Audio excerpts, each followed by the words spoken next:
Kim? Robbim Alloh. Dining qaysi? Dinim Islom. Payg'ambaring kim? Payg'ambarim Muhammad sallallohu alayhi vasallam. Kitobing qaysi? Kitobim Qur'oni Karim. Tilaging nima? Tilagim iymon.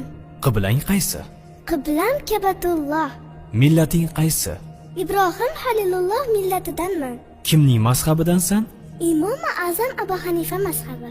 Do'stlaring kim? Do'stlarim chahor yorlar. Ular kimlar? Abu Bakr Siddiq, Hazrati Umar, Hazrati Usmon, Hazrati Alidir. Qachondan beri musulmonsan? Al-Misoqdan beri.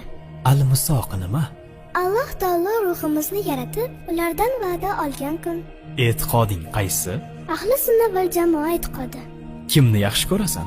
Alloh taoloni, Undan keyinchi? payg'ambarimiz Muhammad alayhissalomni, Undan keyinchi? ota-onamni, Undan keyinchi? barcha mu'minlarni. Seni kim yaratgan? Alloh taolo Nima uchun yaratgan? o'ziga ibodat qilish uchun. Ibodat degani nima? Ibodat Allohning aytganlarini qilish. Iymon kalimasini aytchi. La ilaha illalloh Muhammadur Rasululloh. Ma'nosi nima? Allohdan o'zga iloh yo'q. Muhammad alayhissalom uning elchisidir. Barakalloh.